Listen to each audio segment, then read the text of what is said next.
સ્પર્ધાત્મક પરીક્ષાઓ જેમ કે એનએમએમએસ એમાં સંખ્યા શ્રેણીના પ્રશ્નો આવે એટલે થોડી ગૂંચવણ તો થાય જ, સાચું ને?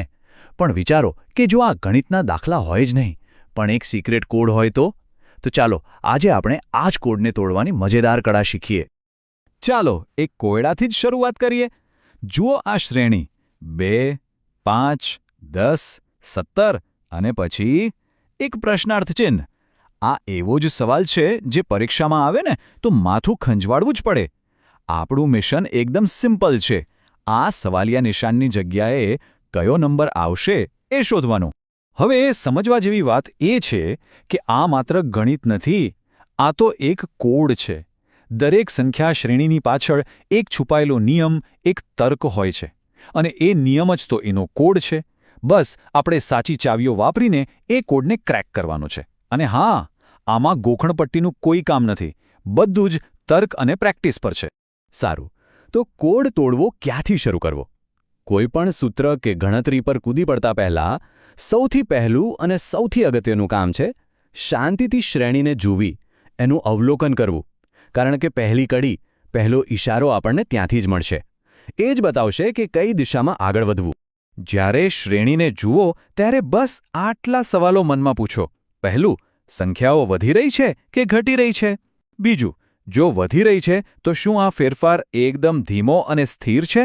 અને ત્રીજું, કે પછી અચાનક કોઈ મોટો ઉછાળો, કોઈ મોટો જમ્પ દેખાય છે? બસ આ 3 સવાલોના જવાબ જ આપણને સાચી ચાવી સુધી પહોંચાડી દેશે. તો મોટા ભાગની સંખ્યા શ્રેણીઓ ઉકેલવા માટે છે ને આપણી પાસે એક ખાસ ટૂલકિટ છે. અને આ ટૂલકિટમાં છે 4 માસ્ટર કીઝ, એટલે કે 4 મુખ્ય ચાવીઓ. ચાલો આ કોડ બ્રેકિંગ ટૂલકિટની દરેક ચાવીને એક પછી એક સમજીએ. આપણી પહેલી અને સૌથી કોમન ચાવી છે સરવાળો અને બાદબાકી, એટલે કે ક્રમમાં આવતી સંખ્યાઓ વચ્ચેનો તફાવત શોધવો. જેમ કે 5, 9, 13, 17. અહીંયા શું થાય છે? એકદમ સિમ્પલ છે. દરેક વખતે 4 ઉમેરાઈ રહ્યા છે. જ્યારે તફાવત આટલો સીધો અને સ્પષ્ટ હોય ને ત્યારે તો કોડ જાણે પોતે જ કહે છે કે હું અહીં છું. પણ પરીક્ષામાં બધું આટલું સહેલું થોડું હોય છે. દર વખતે તફાવત સરખો ન પણ હોય. જેમ કે આ શ્રેણી જુઓ, 1, 3, 6, 10, 15. અહીંયા તફાવત શું છે? પહેલા +2, પછી +3, પછી +4. અરે વાહ! અહીં તો તફાવત પોતે જ એક પેટર્ન બનાવી રહ્યો છે. આને જ કહેવાય સ્ટેપ પેટર્ન. મતલબ કે તર્ક તો સરવાળાનો જ છે, પણ પેટર્ન એક લેવલ ઊંડી છે. હવે આપણી બીજી ચાવી. જ્યારે શ્રેણીમાં સંખ્યાઓ 3, 9, 27, 81 આમ મોટા કૂદકા મારે ત્યારે સમજી જવાનું કે હવે સરવાળા બાદબાકીથી કામ નહીં ચાલે. આ એકદમ ક્લિયર સંકેત છે કે અહીં ગુણાકારની રમત ચાલી રહી છે. અને એ જ રીતે જો સંખ્યાઓ એકદમ ઝડપથી નાની થતી જાય તો ભાગાકાર વિશે વિચારવું પડે. અને હવે આવે છે ત્રીજી અને કદાચ સૌથી પાવરફુલ ચાવી, વર્ગ અને ઘન. ખબર છે, પરીક્ષા લેનારા લોકોને આ પેટર્ન બહુ જ ગમે છે. કેમ? કારણ કે આ ફક્ત ગણતરી નથી ચકાસતી, પણ નંબર સેન્સ પણ ચકાસે છે.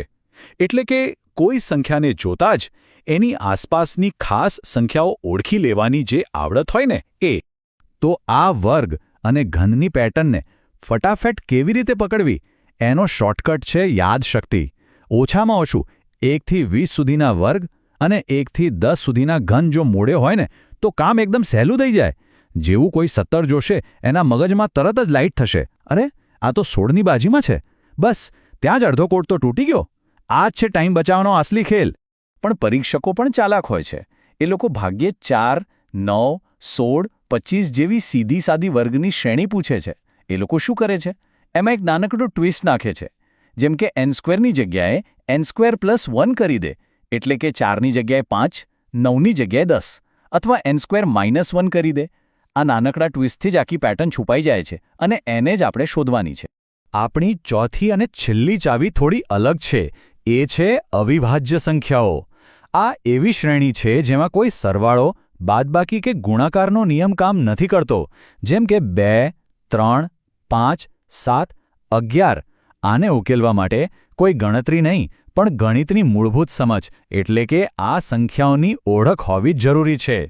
ઓકે, તો હવે આપણી પાસે 4 માસ્ટર કીઝ છે. સરવાળો, બાદબાકી, ગુણાકાર ભાગાકાર, વર્ગઘન અને અવિભાજ્ય સંખ્યાઓ. ચાલો હવે આ ટૂલકીટનો ઉપયોગ કરીએ અને પેલો શરૂઆતનો કોયડો હતો ને એને ઉકેલીએ. ચાલો તો આપણો કોયડો હતો 2, 5, 10, 17. પછી શું? સૌથી પહેલાં આપણી પહેલી ચાવી વાપરીએ, તફાવતની ચાવી. 2 અને 5 વચ્ચેનો તફાવત છે +3. 5 અને 10 વચ્ચે +5. 10 અને 17 વચ્ચે +7. 3, 5, 7 આ તો એકી સંખ્યાઓ છે. તો આના પછીનો તફાવત શું હોવો જોઈએ? બિલકુલ સાચું, +9. તો 17માં 9 ઉમેરીએ એટલે જવાબ મળશે 26. તો જવાબ તો મળી ગયો 26. પણ શું આ કોયડાને ઉકેલવાનો કોઈ આનાથી પણ સારો, કોઈ ઝડપી રસ્તો છે? કારણ કે પરીક્ષામાં તો સમયની જ કિંમત છે. ચાલો તપાસ કરીએ. હવે આપણી ત્રીજી ચાવી યાદ કરો, વર્ગવાળી. જેનું નંબર સેન્સ સારું હશે એને આ સંખ્યાઓ જોતાં જ કંઈક અલગ દેખાશે. 2 એટલે શું? 1નો વર્ગ વત્તા 1. 5 એટલે 2નો વર્ગ વત્તા 1. 10 એટલે 3નો વર્ગ વત્તા 1. અને 17 એટલે 4નો વર્ગ વત્તા 1. મળી ગઈ પેટર્ન. પેટર્ન છે n² + 1. તો હવે પછીનો નંબર શું હશે? 5નો વર્ગ વત્તા 1 એટલે કે 25 વત્તા 1. જવાબ આવ્યો 26. જોયું, બંને રીતે જવાબ તો એ જ આવ્યો. આનો મતલબ એ છે કે એક જ કોયડાને ઉકેલવા માટે એકથી વધુ સાચા રસ્તા હોઈ શકે છે. સારું, હવે થોડું લેવલ વધારીએ. ચાલો એક એવો કોડ લઈએ જે આપણી ઘનવાળી ચાવીથી તૂટશે. 0, 6, 24, 60. અને પછી? હવે આ નંબર્સ જુઓ. 0, 6, 24, 60. આ કોઈ વર્ગની આસપાસ તો નથી લાગતા, પણ ઘન યાદ કરો. 1, 8, 27, 64. હા, આ સંખ્યાઓ ઘનની એકદમ નજીક છે. થોડું ધ્યાનથી જોઈએ તો પેટર્ન પકડાઈ જશે. પેટર્ન છે n³ - n. ચાલો ચેક કરીએ. 1નો ઘન -1 એટલે 0. 2નો ઘન -2 એટલે 8 - 2 એટલે 6. 3નો ઘન -3 એટલે 27 - 3 એટલે 24. મળી ગઈ પેટર્ન. તો આગળનો નંબર હશે 5નો ઘન -5 એટલે કે 125 - 5. જવાબ છે 120.